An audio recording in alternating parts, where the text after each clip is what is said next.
Samir, let me welcome you to our series on Next Story. Here we are focused on personal next. And I was very fascinated with your background. You started in the finance field, then you went to media and headed a very, very important company, a multinational company. Now you're an entrepreneur and that too very focused in select segment where you have set up Qyuki, right? Keen to learn, how did you go about this, transforming yourself?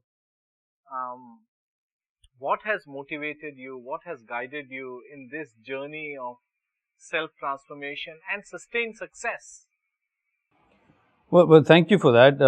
I'd like to think that I'm still on the journey of getting to that success, but it's been a fun ride so far, and I think some of the DNA was set up. I think we tend to forget how our upbringing or our growing years impact our decision making in sort of a subliminal way going forward. So I come from a fairly, I think, interesting background. My four grandparents are from different parts of the country. So I'm a fourth Punjabi, a fourth Maratha, a fourth Kannadiga, and a fourth Malayali. Wow. And I'm married to a half Sindhi and half Maharashtrian. So our kids are even more sort of nationally integrated or dispersed, how we want to take it. And I think that has definitely had some impact on the way we were brought up, this entire sort of cultural integration. The second thing was, I also grew up in my dad is a retired admiral.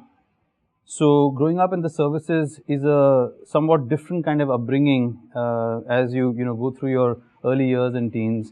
And I think in that process, growing up in a house where dad fought the war in '71, he's a gallantry award winner. There are things that you grow up with that are somewhat different from non-service life. And then we spent 3 years in Pakistan, just in my formative years.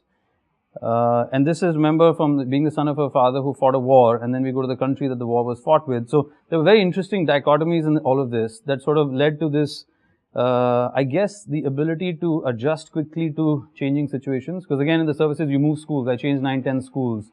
And you don't realize this as you're going through life, but it gives you the mental fortitude to adapt to a situation very quickly, to not have a bias. I still have friends from back in school in Pakistan. Thanks to Facebook, we've reconnected after 10 years. And much like, Pakistanis and Indians could be friends outside India, but when you're India and Pakistan, you're sworn enemies. So so a lot of these things I think helped in the ability for swimming against the tide and somewhat risk taking. So I went from being a VC to a banker. Typically people go from banking to being a venture capitalist. I went reverse.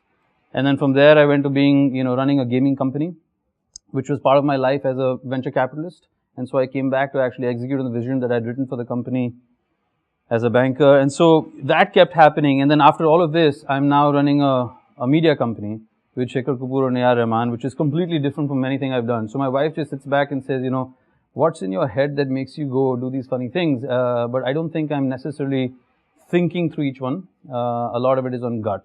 And I think it has to do with the way I just grew up.